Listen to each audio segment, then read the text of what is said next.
শহীদ আল্লামা দেলওয়ার হোসেন সাঈদী রহমতুল্লাহি আলাইহি আল্লাহর একজন কিংবদন্তি ওলি ছিলেন। এমন একজন জনপ্রিয় ব্যক্তিকে 13টি বছর মিথ্যা মামলায় কারারুদ্ধ রেখে সর্বশেষ নাটকীয় কায়দায় জেল থেকে বের করে হসপিটালে এনে তাকে বিষ প্রয়োগ করে হত্যা করেছে। শেখ হাসিনা প্রত্যক্ষ কিংবা পরোক্ষ নির্দেশের মাধ্যমে এদেশের অসংখ্য ছাত্রদেরকে, অসংখ্য আলেমদেরকে, অসংখ্য সাধারণ মানুষকে খুন করেছে। এ কথা কি সত্য না মিথ্যা? এতগুলো মানুষের খুন করার পরেও যে এই খুনির জন্য যে মানুষের দিল কান্দে, আল্লাহর কসম খুতবার মসজিদ থেকে বলছি, এত বড় জালেমের জন্য যার আত্মা কাঁদে ও ফেরাউনের নাতিপুতি ছাড়া আর কেউ হতে পারে না। ওরা বলেছে যে চট করে চলে আসবে, আমরা বলি আসেন আসেন। 18 কোটি মানুষ আপনাকে চট করে মাথায় তুলে নিয়ে ফট করে জাহান্নামে ছেড়ে দিয়ে প্রস্তুত হয়ে আছে।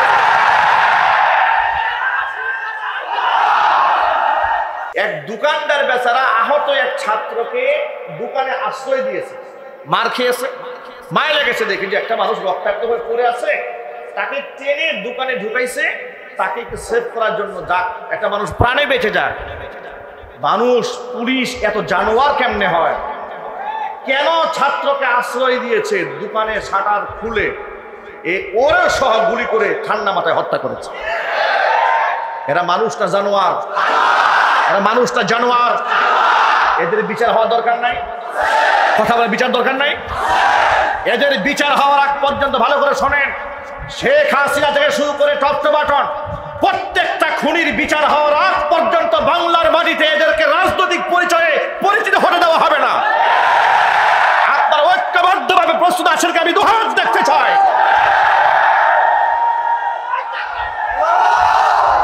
গোটা ওয়ার্ল্ডে, বিশেষ করে উপমহাদেশের শ্রেষ্ঠতম দিনের দায়ী, ওয়ার্ল্ড ফেমাস ইসলামিক চিন্তাবিদ, আন্তর্জাতিক খ্যাতি সম্পন্ন মুফাসসির কোরআন শহীদ আল্লামা দেলওয়ার হোসেন সাঈদী রহমতুল্লাহি আলাইহি আল্লাহর একজন কিংবদন্তি ওলি ছিলেন, যিনি বিগত 30 বছর আগে এ দেশে সমাজ সম্পর্কে যা বলতেন, আজকেও সেই বক্তব্য শুনলে মনে হয় এই বক্তব্য তিনি গতকাল দিয়েছেন। এমন একজন রত্ন, এমন একজন বড় মাপের আলেম, এমন একজন জনপ্রিয় ব্যক্তিকে 13টি বছর মিথ্যা মামলায় কারারুদ্ধ রেখে সর্বশেষ নাটকীয় কায়দায় জেল থেকে বের করে হসপিটালে এনে তাকে বিষ প্রয়োগ করে হত্যা করেছে।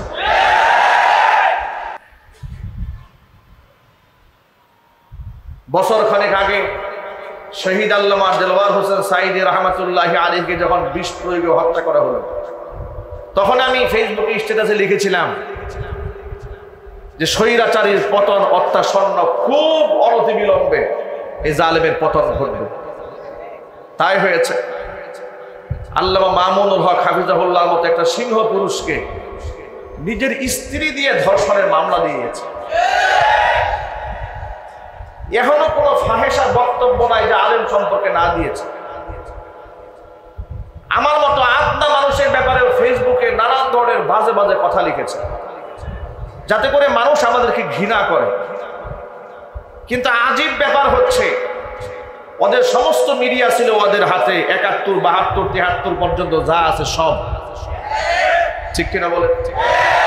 আমাদের পক্ষে তো টু শব্দ করার কেউ ছিল না। এত মিডিয়া থাকার পরেও সমস্ত মিডিয়া দিয়ে আমাদেরকে জঙ্গি, তালেবান, রাজাকার, আলবদর, আলসাম, মৌলবাদ, উগ্রবাদ, এখনো কোনো শব্দ নাই যেগুলা দিয়ে আমাদেরকে ঘায়েল না করেছে। সব করেছে। কিন্তু এদেশের মুসলমানেরা, এদেশের মানুষ তাদের সমস্ত প্রচারণাকে থুতু ভরে নিক্ষেপ করেছে। ওরা আলেমদেরকে ছোট করতে পারে নাই। আলেমদেরকে যখন জেলখানায় উঠানো হয়, বিগত জীবনে হয়েছে, এই দৃশ্য দেখে লোকদের চোখ থেকে পানি ঝরেছে। সাধারণ মানুষ কেঁদেছে আলেমদের জন্য, একটু হাত স্পর্শ করে দোয়া নেওয়ার চেষ্টা করেছে। আর আলেমদেরকে যারা অপমান করে বর্তমান জেলে গিয়েছে, কিংবা আদালতে যাদের ওঠানো হচ্ছে, পাবলিক এদেরকে চুম্বন করে না, সুযোগ পেলে লাথি মারা যদি বলতে হবে, ঠিক কিনা?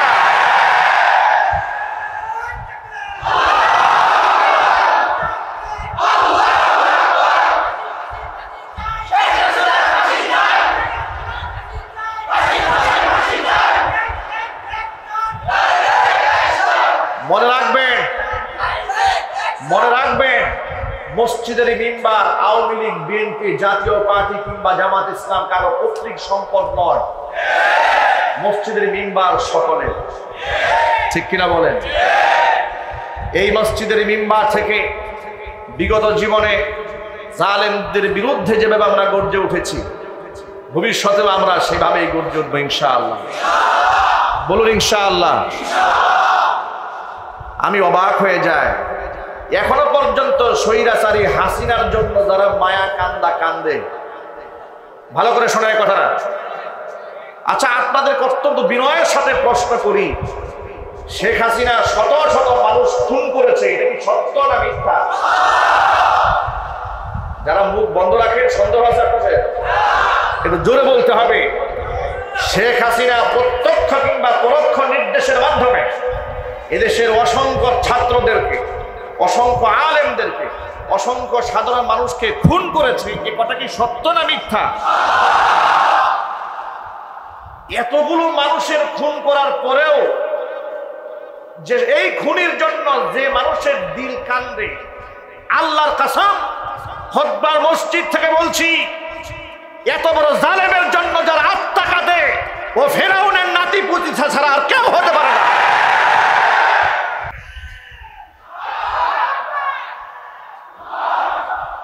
সুতরাং আমাদের কথা পরিষ্কার, রাজনৈতিক কোনো বিরোধ কারো সাথে আমাদের নাই, কিন্তু জালেমদের সাথে কোনো আপোষ নাই। কেউ আমাদের মামু খালু হয় না, কিন্তু আল্লাহর কোরআনের বিরুদ্ধে যে যাবে, যদি মামু খালু হয়, পায়ে পিষ্ট করতে, দলিত করতে 1 সেকেন্ড সময় নেব না। সুতরাং কোরআন সুন্নাহর পক্ষে আমরা ছিলাম, আমরা আছি, ভবিষ্যতেও থাকবো ইনশাআল্লাহ। আমাদেরকে তারা বলতো আমরা নাকি সরকার বিরোধী কথা বলি মসজিদের মিম্বার থেকে। কথাটা খুব ভালো করে বুঝেন, আমরা কোন জায়গায় সরকার বিরোধী কথা বলেছি? আমরা কোনদিন জুমার বয়ানে বলি নাই তারা মেট্রো রেলের টাকা চুরি করেছে, বলেছি আমরা? 10 টাকা চালের দাম বলে 100 টাকা খাইয়েছে, তাও বলি নাই। কথা বলেন। নিজের ছেলে মেয়ে ইহুদি খ্রিস্টানদেরকে বিবাহ দিয়েছে, বিবাহ করিয়েছে, তাও কিছু বলি নাই। রাষ্ট্রের হাজার হাজার কোটি টাকা বিদেশে নিয়ে গেছে, স্পেসিফিক, তাও কিছু বলি নাই। কারণ আমরা জানি এগুলা বলার লোক আছে বাংলাদেশে। আমরা কোনটা বলেছি? যখন দেখেছি কোরআন শরীফের আইনের মধ্যে আছে যে নারী এবং পুরুষের মিরাস সম্পদ বন্টনের যে নীতিমালা কোরআনে লেখা আছে, এটা পৃথিবীর কেউ মুছে দিতে পারবে না। ইউসিকুমুল্লাহু ফি আওলাদিকুম লিয-যাকারি মিসলু হাযযিল উনসায়াইন। সূরা নিসার 11 নম্বর আয়াতে আল্লাহ বলেছেন যে আল্লাহ পাকের নির্দেশ হচ্ছে মিরাজ বন্টনের ক্ষেত্রে লিয-যাকারি মিসলু হাযযিল উনসায়াইন, 2 মেয়ে যা পাবে সমপরিমাণ একটা ছেলে পাবে। এই বিধানটা আল্লাহ পাকের। বিধানটা কার? আল্লাহ পাকের। নারী উন্নয়ন নীতিমালার নামে তারা নারী পুরুষ সব সমান বানিয়ে দেওয়ার জন্য চক্রান্ত করলো এবং বলল মিরাজ সম্পত্তির মধ্যে ছেলে যা পাবে মেয়েও তাই পাবে। যখন দেখলাম যে কোরআনের বিরুদ্ধে আইন চলে যাচ্ছে, আমরা প্রতিবাদ জানিয়েছি। যখন আমরা দেখেছি যে শিরকের সাথে মুসলমানদের কোনো সম্পর্ক নাই, সেই শিরকের প্রতি ধাবিতকারী, শিরকের উপাদান, এমনকি শিরকের উপকর্ম যা যা আছে সব কিছু যখন বাংলাদেশ এস্টাবলিশ করার জন্য রাস্তায় রাস্তায় মূর্তি বানানো হচ্ছে, ইসলামের মেসেজ পৌঁছে দেওয়ার জন্য মূর্তি এবং ভাস্কর্যের বিরোধিতা করেছে। কথা বলেন, ঠিক কিনা বলেন? আলেম ওলামাদেরকে বিনা অপরাধে কারাগারে নিয়েছে, প্রতিবাদ জানিয়েছে। মামুনুল হককে নারায়ণগঞ্জের রিসোর্টে সস্ত্রীক অপমান করেছে, লাইভ করে প্রতিবাদ জানিয়েছে। কুখ্যাত সন্ত্রাসী রক্তখেকো নরেন্দ্র মোদী ভারতের গুজরাটের খোসায় বাবরি মসজিদ ভেঙে দিয়ে মন্দির নির্মাণকারী, গরু জবাইয়ের অপরাধে অসংখ্য মুসলিমকে হত্যাকারী, মুসলিমদেরকে দাড়ি ধরে ধরে জবাইকারী এবং তার পক্ষকে সমর্থনকারী, মুহাম্মদ সাল্লাল্লাহু আলাইহি সাল্লামকে কটূক্তিকারী এই শয়তান নরেন্দ্র মোদীকে বাংলাদেশে এনে মুসলমানদের ভূমিকে নাপাক করা হবে প্রতিবাদ জানিয়েছিলাম আমরা। এসব ছিল আমাদের ধর্মীয় সেন্টিমেন্ট, একটা আমাদের রাজনৈতিক সেন্টিমেন্ট ছিল না। আপনারা বলুন, এই মিম্বারে বসে আমি কোনোদিন কোনো দলের ভোট চেয়েছি? যদি বলতে হবে, আওয়ামী লীগের ভোট, বিএনপির ভোট, জামাতের ভোট, পৃথিবীর কোন দলের ভোট চেয়েছি? চাই নাই। যা বলেছি কোরআন থেকে বলেছি। কিন্তু স্বৈরাচারের গায়ে সব তীরের মতো বিদ্ধ হয়েছে। তার কারণ হচ্ছে অনু ইসলামিক এহেন কোনো কর্মকাণ্ড নাই যে শয়তান করে না। বিশ্ববিদ্যালয়ের মধ্যে বুরকা নিয়ে ষড়যন্ত্র করেছে। চট্টগ্রামে, কুমিল্লাতে নার্সিং হোমের মেয়েরা হিজাব পরতে পারবে না, হিজাব কেটে দিয়েছে, প্রতিবাদ জানিয়েছে। ঢাকা বিশ্ববিদ্যালয়ের মেয়েরা বুরকা পরে ইউনিভার্সিটিতে যাচ্ছে, সহ্য হয় নাই। কি বলেছে? শিক্ষক বলেছে বুরকা পরে যদি কোনো মেয়ে বিশ্ববিদ্যালয়ে আসে, তার বিশ্ববিদ্যালয়ে লেখাপড়া না করে তার ঘরে থাকা উচিত। আমরা তার কঠিন প্রতিবাদ জানিয়েছি, কারণ বুরকার নির্দেশ তো কোনো হুজুরে দেয় নাই, কোনো আলেম দেয়নি। বুরকা পরার হুকুম কে দিয়েছে? সবাই জুড়ে বলুন, বুরকা পরার হুকুম আল্লাহ পাক দিয়েছে। প্রতিবাদ জানিয়েছি যে শিক্ষক তার ছাত্রীকে বুরকা পরিহিত অবস্থায় দেখতে পছন্দ করে না, মুখ খোলা অবস্থায় তার রূপ যৌবন ভোগ করার লালসা যেন অন্তরের মধ্যে পয়দা হয়েছে, আল্লাহর কসম করে বলছি সে শিক্ষক হওয়ার উপযুক্ত নয়, সে বেশ্যালয়ের দারোয়ান হওয়ার উপযুক্ত। প্রতিবাদ জানিয়েছি। এই সব বক্তব্যগুলো প্রতিবাদ জানাবার পরে তারা বললো আমরা রাষ্ট্রবিরোধী কথা বলবো। এরপরে 2021 সালে মাদক নিয়ন্ত্রণ আইন বাস্তবায়ন হলো। সেখানে কি করা হলো? 21 বছর বয়সে যদি এদেশে আইন আছে, কোনো একটা ছেলে কিংবা মেয়ে বয়স যদি 21 হয়, সে যদি মদ খাওয়ার লাইসেন্স চায়, তাহলে সরকার তাকে মদ খাওয়ার লাইসেন্স দিতে পারে না। আর কোনো এলাকায় যদি 100 লাইসেন্সধারী মদখোর থাকে, তিনি যদি একটা টিন সার্টিফিকেট চান, একটা ট্রেড লাইসেন্স চান যে আমি এলাকায় বুটবাজ এলাকায় মদের দোকান দেব, তাহলে তাকে সেই লাইসেন্স পর্যন্ত দেওয়া যাবে। এই হচ্ছে তাহাজ্জুদ গুজারি, তাহাজ্জুতি রাষ্ট্র পরিচালকের ইসলামের মোহাব্বতের করুণ দশা। মদের লাইসেন্স দিয়ে দিয়েছে, প্রতিবাদ জানিয়েছে। আলেম ওলামা আমাদেরকে জেলখানা নিয়েছে, প্রতিবাদ জানিয়েছে। কোরআনে পর্দার বিরুদ্ধে কথা বলেছে, প্রতিবাদ জানিয়েছি। রাস্তা রাস্তায় মূর্তি ভাস্কর্য বানিয়েছে, প্রতিবাদ জানিয়েছে। যেদিন ভাস্কর্যের বিরুদ্ধে বক্তব্য করলাম, সেদিন এখানেই বসা ছিল আওয়ামী লীগের বড় বড় নেতা কর্মী। জুমার বয়ান শেষ হওয়ার পরে থানায় গিয়ে অভিযোগ করলো মাদানী হুজুর তো বঙ্গবন্ধুর সেই বিরুদ্ধে কথা বলছে। কি মোহাব্বত বঙ্গবন্ধু, এত মোহাব্বত! তার মাথার উপর যখন পেশাব করেছে, মোহাব্বত কোথায় ছিল তোমাদের? জাতির কাছে জবাব দিতে হবে। তোমরা প্রতারক, মিথ্যাবাদী, ধোঁকাবাজ, কথা বলতে হবে, ঠিক না?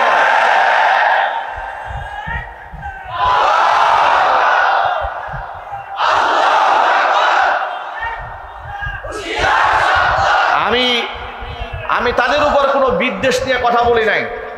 কথা বলেছিলাম কোরআন শরীফের আয়াত থেকে যে আল্লাহ পাক 4টা জিনিসকে নাপাক বলছেন। কয়টা জিনিস? সবাই বলে। আল্লাহ পাক 4টি জিনিসকে নাপাক বলেছেন। আল্লাহ রাব্বুল আলামিন বলেছেন, ইয়া আইয়ুহাল্লাযীনা আমানু ইন্নামাল খামরু ওয়াল মাইসিরু ওয়াল আনসাবু ওয়াল আজসামু রিজসুম মিন আমালিশ শাইতান ফাজতানিবুহু লাআল্লাকুম তুফলিহুন। আল্লাহ পাক বলেন, ও ঈমানদারেরা, ইন্নামাল খামরু ওয়াল মাইসিরু ওয়াল আনসাবু ওয়াল আজলাম, 4টি জিনিস হচ্ছে শয়তানের নাপাক কর্মকাণ্ড। কয়টি জিনিস? সবাই 4টা আঙ্গুল উঁচা করেন।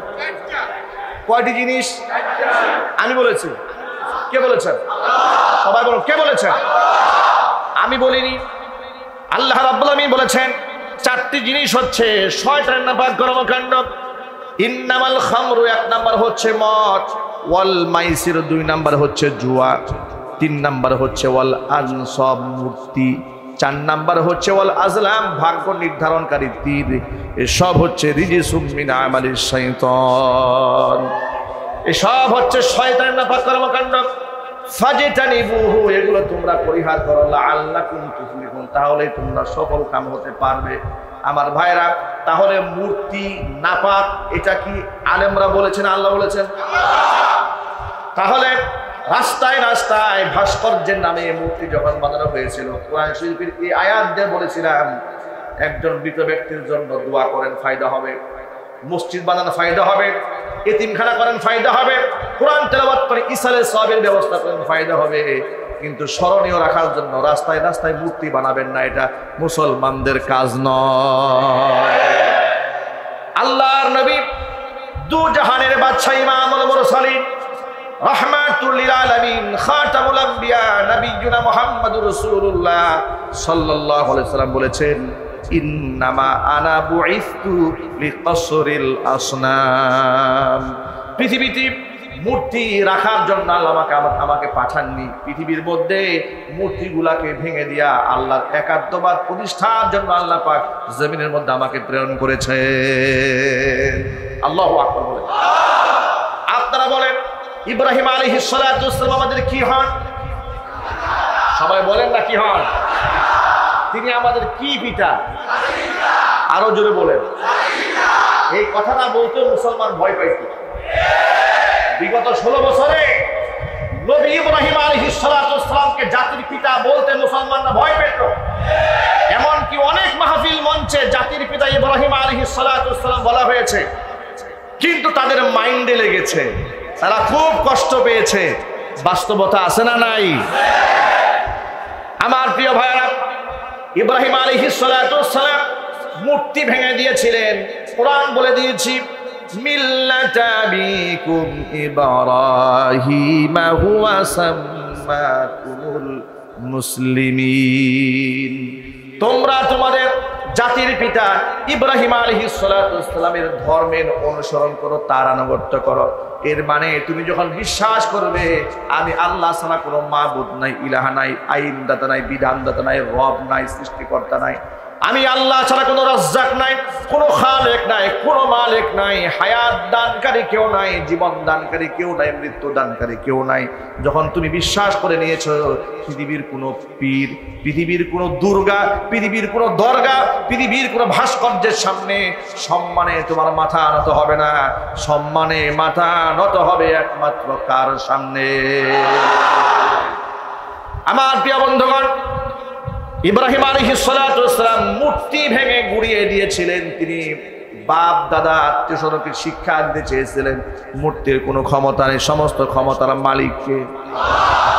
এই শিক্ষা নবী ইব্রাহিম দিলেন।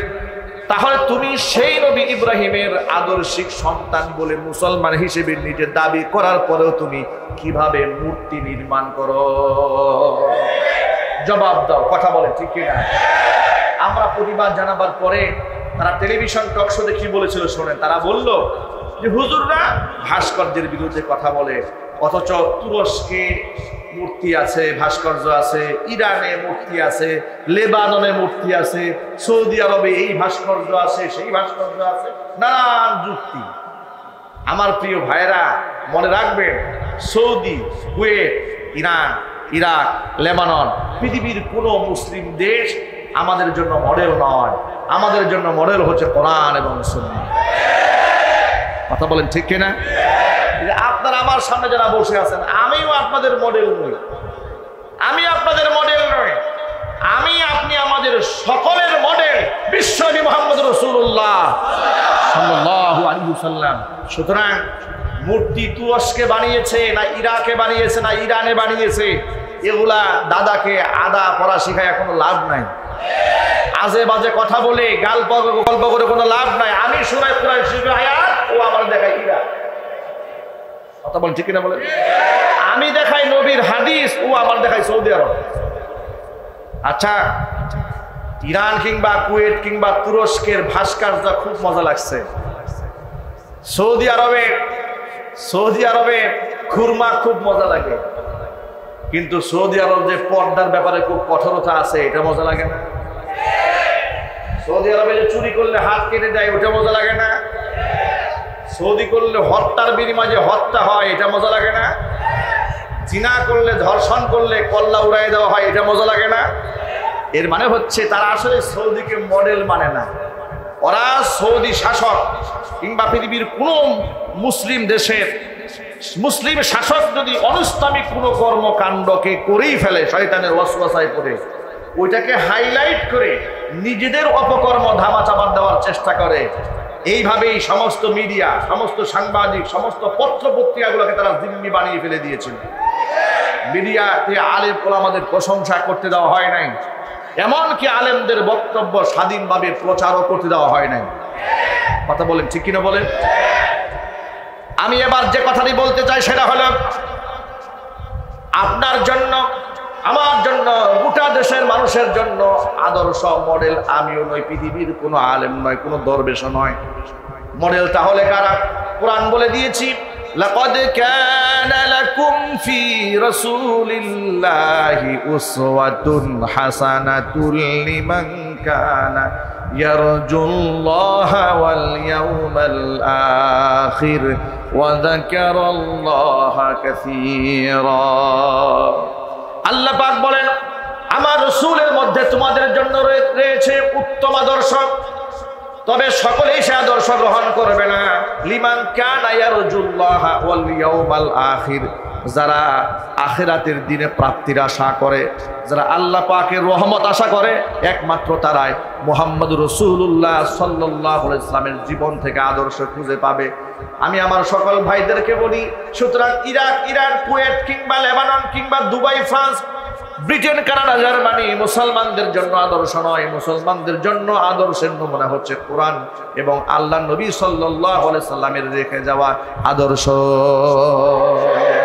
ঠিক কিনা বলেন? এই কথাগুলো আমরা কোরআন এবং সুন্নাহ দিয়েই বলেছি।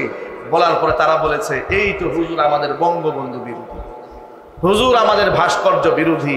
ওনাদের কত পীড়িত ভাস্কর্যের জন্য, কত মোহাব্বত ভাস্কর্যের জন্য, পা চাটতে চাটতে, লেহন করতে করতে এক একজনে জিব্বাকে পাতলা বানিয়ে ফেলে দিয়েছিল।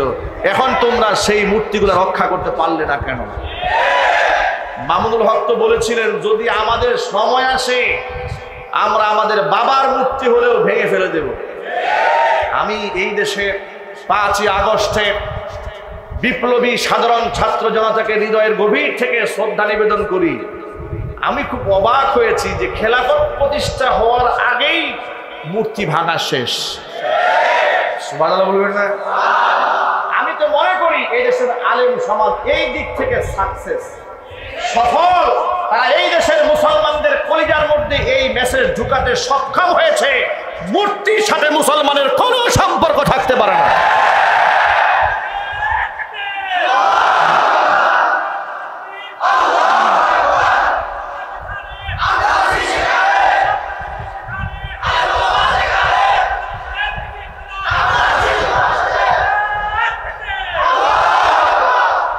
এই দেশের আলেম ওলামারা সাধারণ মানুষের অন্তরে এই মেসেজ ঢুকাতে সক্ষম হয়েছিলেন, মূর্তির সাথে মুসলমানদের কোনো সম্পর্ক নাই।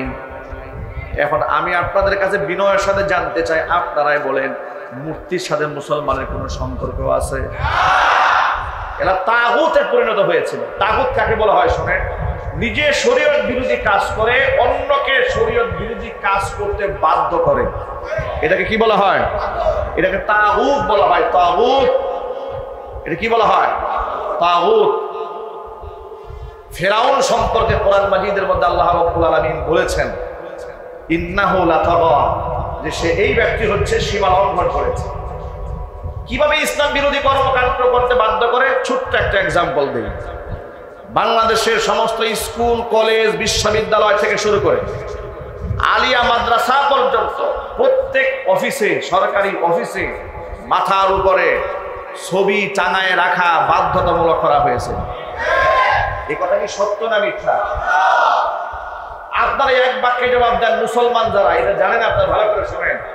মুসলমানদের ছবি টাঙায় রাখা, প্রয়োজনের ছবি তোলা, আর হচ্ছে ছবি টানায়া পিন করে ঝুলায় রাখা, এটা কি এক জিনিস? ছবিকে সম্মান করা হালাল না হারাম? চিল্লাই বলেন। প্রথমত বিনা কারণে ছবি তোলা হারাম, দ্বিতীয়ত ছবি ঝুলানো হারাম, তৃতীয়ত ছবিকে সম্মান করা হারাম, আর 4 নম্বর হচ্ছে এটাকে আবার বাধ্য করা, এটা হচ্ছে 5ম নম্বর হারাম। এর মানে হচ্ছে ডাবলের উপর ডাবল। এরা হচ্ছে একেবারে ফার্স্ট ক্লাস মানের কুফরি এ রাষ্ট্রে জবরদস্তি করে চালিয়ে দিয়েছে। আলেমরা মুখ খুলতে পারে নাই। জন্ম দিবস, মৃত্যু দিবস, শোক দিবসের নামে কি নাটকটা করেছে মাসের শুরু থেকে শেষ পর্যন্ত, যেখানে কোরআন বলে দিয়েছে আপনার যদি বাবাও মরে, আপনার যদি ছেলেও মরে, আপনার যদি ভাইও মরে, আপনি শোক পালন করবেন 40 দিন সর্বোচ্চ। আপনার স্ত্রী, আপনি স্বামী মারা গেছেন, সর্বোচ্চ 4 মাস পর্যন্ত সে শোক পালন করবে। এরপরে শোকের পালন করার কোনো সিস্টেম ইসলামে নাই। আর এরা শোকের মাস বানায় রাখছে। কথা বলে না কেন?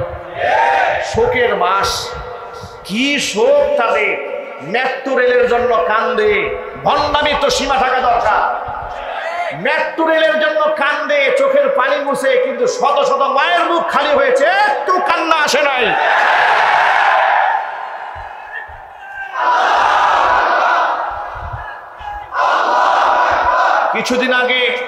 কিছুদিন আগে দেখলাম যে তার জন্মদিন উপলক্ষে তার কিছু লেসপেন্সারেরা ফেসবুকে দেখি পুশ করা শুরু করছে মাসজনের নেই।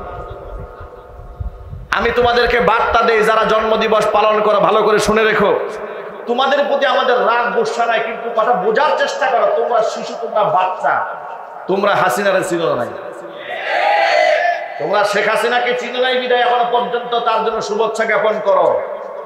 তোমরা শিশু, বাচ্চা, দুধের বাচ্চা।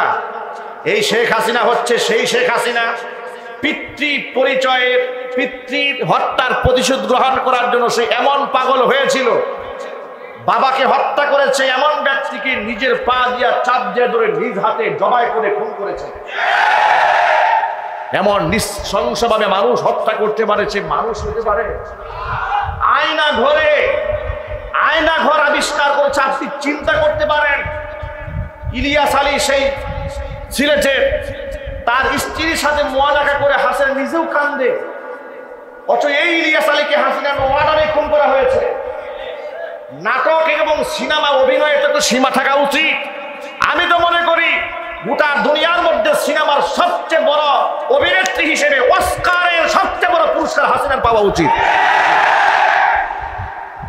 নিজ হাতে মানুষ খুন করে আবার তার পরিবারের সাথে কুশলাদি কেমনে বিনিময় করে। আর এমন ব্যক্তির জন্য তুমি শুভেচ্ছা জ্ঞাপন করো। তুমি শুভেচ্ছা এই ব্যক্তির জ্ঞাপন যদি তুমি করো, তাহলে তুমি প্রকারান্তরে মেনেই নিয়েছো হাসিনা যত খুন করেছে তুমি তা সমর্থন করেছো। তুমি খুনির সমর্থক। কথা বলতে হবে মুসলমান, ঠিক কিনা? আমি কোনাবাড়ি কলেজ ময়দানে আমি আমার বয়ানের মধ্যে বলেছি, শেখ হাসিনা এবং তার লেসপন্সারেরা এই বাংলাদেশে ক্ষমতায় টিকে থাকার জন্য যে পরিমাণ পাপ করেছে, অন্যায় করেছে, তার যদি সঠিক বিচার পৃথিবীর সমস্ত বিচারকরা মিলেও করে, আর ন্যায্য বিচারও যদি করে, আর ন্যায্য বিচারের সবচাইতে কঠিন বিচার মানুষের কাছে মৃত্যুদণ্ড। কিন্তু আমি বলি, আমার কথা শোনেন, সবচেয়ে কঠিন সিদ্ধান্ত মৃত্যুদণ্ড হাসিনার জন্য যদি 1012 হয়, হাসিনা যে পাপ করেছে তার প্রায়শ্চিত্ত হবে না। কারণ একজন মানুষকে খুন করলে একটা ফাঁসি হয়, যে লোকটা 1000 মানুষ খুন করেছে, মানুষকে আয়না ঘরে রেখে মানুষকে কঙ্কাল বানিয়ে ছেড়ে দিয়েছে, মানুষ বুক থেকে ঝাঁঝরা করে দিয়েছে, জীবন্ত মানুষের উপরে মানুষকে হত্যা করে তার উপর লাশের উপর মিছিল করেছে, এত বড় অন্যায় যে করেছে, পৃথিবীর কোনো শাস্তি দিয়ে তার প্রায়শ্চিত্ত দেওয়া যাবে না, তার একমাত্র শাস্তি জাহান্নাম। সুতরাং ওই এই দেশ থেকে পালিয়েছে, তার লেসপন্সারদেরকে বলবো, এই অভিশপ্ত নারীর নাম এই মুখে তোমরা আনবে না। তার বিচার এই বাংলার মাটিতে হবে ইনশাআল্লাহ। ওরা বলেছে যে চট করে চলে আসবে, আমরা বলি আসেন, আসেন। 18 কোটি মানুষ আপনাকে চট করে মাথায় তুলে নিয়ে ফট করে জাহান্নামে ছেড়ে দিয়ে প্রস্তুত হয়ে আছে।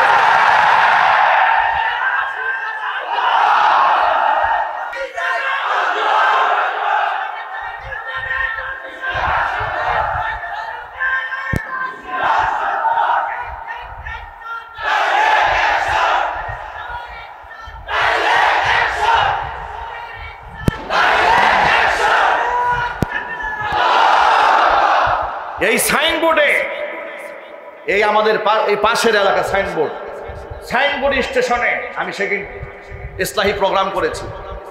এক দোকানদার বেচারা আহত এক ছাত্রকে দোকানে আশ্রয় দিয়েছে, মার খেয়েছে, মায় লেগেছে দেখি যে একটা মানুষ রক্তাক্ত হয়ে পড়ে আছে, তাকে টেনে দোকানে ঢুকাইছে, তাকে একটু সেভ করার জন্য, যাক একটা মানুষ প্রাণে বেঁচে যায়।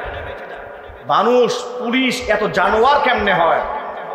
কেন ছাত্রকে আশ্রয় দিয়েছে? দোকানে শাটার খুলে ওরা সহ গুলি করে ঠান্ডা মাথায় হত্যা করেছে। এরা মানুষটা জানোয়ার, এরা মানুষটা জানোয়ার।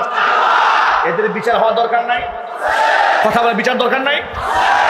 এদের বিচার হওয়ার আগ পর্যন্ত ভালো করে শোনেন, শেখ হাসিনা থেকে শুরু করে টপ টু বটম প্রত্যেকটা খুনির বিচার হওয়ার আগ পর্যন্ত বাংলার মাটিতে এদেরকে রাজনৈতিক পরিচয়ে পরিচিত হতে দেওয়া হবে না।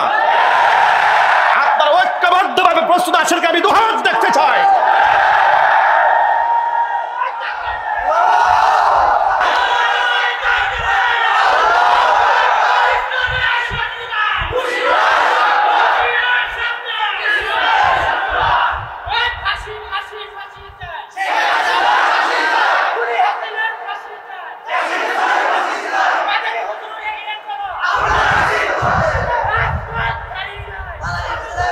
আমাদের কথা পরিষ্কার শোনেন, ব্যক্তিগত বা কারো প্রতি আমাদের ক্ষোভ নাই, কিন্তু যারা এই কোরআনের বিরুদ্ধাচরণ করেছে, আলেমদেরকে হত্যা করেছে, মিথ্যা মামলায় জেল খাটিয়েছে, ফাঁসির রায় দিয়েছে, আলেমদেরকে ব্ল্যাক লিস্ট করে 116 জন আলেমের নামে তালিকা করে মানুষের সামনে অপমানিত করেছে,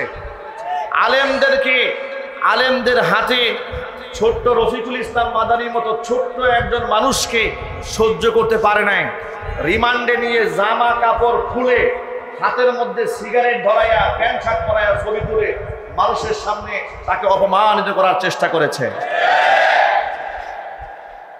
এগুলো আমরা ভুলে যাই না, এগুলো আমরা ভুলে যাই না। তোমাদের চেহারা দেখলে ওই নির্যাতনের কথা আমাদের মনে পড়ে।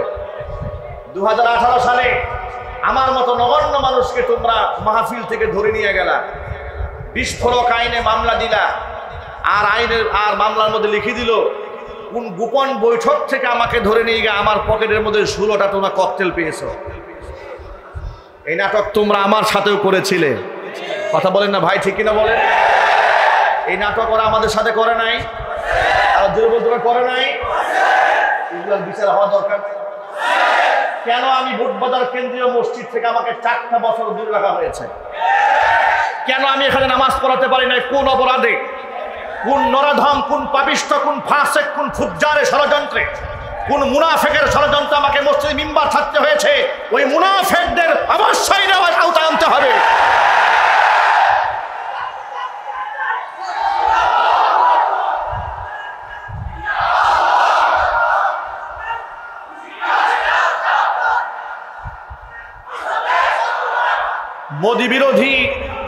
মোদি বিরোধী আন্দোলন করে ঘরে ফেরার পরে থানা থেকে আমাকে ফোন দিয়ে বলে, হুজুর আপনি সেফ থাকেন, আপনার বিরুদ্ধে কিন্তু এলাকার কিছু লোকেরা খেপে গেছে। বললাম কেন? আমি তো মোদির প্রতি ক্ষিপ্ততা দেখিয়েছি, কারণ সে বাবরি মসজিদ ভেঙে মন্দির বানিয়েছে, ঠিক কিনা বলেন? মুসলমানদেরকে হত্যা করেছে। এত বড় মুসলিম বিদ্বেষী বাংলাদেশে আসলে আমি তার প্রতিবাদ জানিয়েছি, আমি তো দেশের কারো বিরুদ্ধে বলি নাই। তখন তিনি বলতেন, হুজুর আপনি মোদির বিরুদ্ধে কথা বলেছেন, কিন্তু মোদির পুতেরা নারাজ হয়ে গেছে। এই বাংলাদেশে মোদির পুত নাই? যারা আমাকে এই বুটবাজার মিম্বার থেকে সরিয়েছিল সব হচ্ছে মোদির পুত। কাদের পুত? চিল্লায় বলো। এরা হচ্ছে মোদির পুত। এই মুদির পুতেরাই আমাকে নিয়ে ষড়যন্ত্র করেছিল। তবে আমরা ওই মুদির পুতদেরকে বলি যে সময় মানুষের একরকম থাকে না, অহংকার দাম্ভিকতা করে আলেমদের সাথে আর বিয়াদবি করো না। বর্তমান যারা ক্ষমতা আছে, ভবিষ্যতে যারা ক্ষমতা আসবে, তাদের প্রতি আমাদের বার্তা হচ্ছে আলেমদের সাথে গুতাগুতি না করে, আলেমদের সাথে সমন্বয় করে, ধর্ম উপদেষ্টা যেমন আলেম বানিয়েছ, কওমি মাদ্রাসার লক্ষ লক্ষ আলেমদেরকে তোমরাই তো বলেছো তোমরা সেখানে মাস্টার্সের মূল্যায়ন করেছো, তাহলে প্রাইমারি লেভেল থেকে শুরু করে ইউনিভার্সিটি লেভেল পর্যন্ত এই সার্টিফিকেটের আন্ডারে একজন কওমি যোগ্য কোরআন সুন্নাহর বিশুদ্ধ তিলাওয়াতকারী ব্যক্তিদেরকে সরকারি সমস্ত শিক্ষক শিক্ষার্থী এমনকি বড় বড় সংস্থার মধ্যে সরকারিভাবে ঢুকিয়ে দিতে হবে। প্রাইমারি স্কুলে যে ধর্ম পড়ায় সে নিজেই ধর্ম জানে না। আমি মিথ্যা কথা বলছি? আমার কথা বিশ্বাস না হলে আপনি আমার চ্যালেঞ্জে আসেন। প্রাইমারি স্কুলে যে ধর্মীয় সাবজেক্ট নাই ও ধর্ম জানে না। ওরে একটু কালিমা পড়তে বলে ও 14 জায়গায় বলতে হবে। ঠিক কিনা বলেন? 12 বছর আমার ছেলেমেয়েরা ইউনিভার্সিটির পরে সূরা ফাতিহা বিশুদ্ধ জানে না, সালাম দিতে জানে না। এর চেয়ে বড় দুঃখ আর কি হতে পারে? সুতরাং আমরা চাই রাষ্ট্রের সমস্ত কারিকুলাম এখন থেকে আলেম উলামাদের সাথে পরামর্শের ভিত্তিতে হতে হবে। কিছুদিন আগে শিক্ষা কারিকুলাম চেঞ্জ করার জন্য কমিটি গঠন করা হয়েছিল। সেই কমিটির মধ্যে উল্লেখযোগ্য 2 জন শাহবাগী নাস্তিক ঢুকে গিয়েছিল। বাংলাদেশের আলেম উলামারা বীর জনতা রাজপথে মিছিল করেছে, সংগ্রাম করেছে, প্রতিবাদের মুখে তাদেরকে প্রত্যাহার করা হয়েছে। আমাদের শেষ বার্তা শুধু প্রত্যাহার করলে হবে না, দায়িত্বে যারা আছেন ভালো করে শোনেন। হাসিনা অনিসলামিক শিক্ষা ব্যবস্থা তৈরি করে ইসলাম বিদায়ের পায়তারা করেছিল, জুতা পিটা খেয়ে বিদায় হয়েছে। এদেশের 90 থেকে 95% বর্তমান এই দেশের মুসলমানদের হৃদয়ের আবদার হচ্ছে এই রাষ্ট্র এই দেশ চলবে আলেম ওলামার পরামর্শের ভিত্তিতে। আপনারা কি এতে প্রস্তুত? মানে কোরআন এবং সুন্নাহ ভিত্তিক রাষ্ট্র পরিচালিত হোক, এটা আপনারা চান?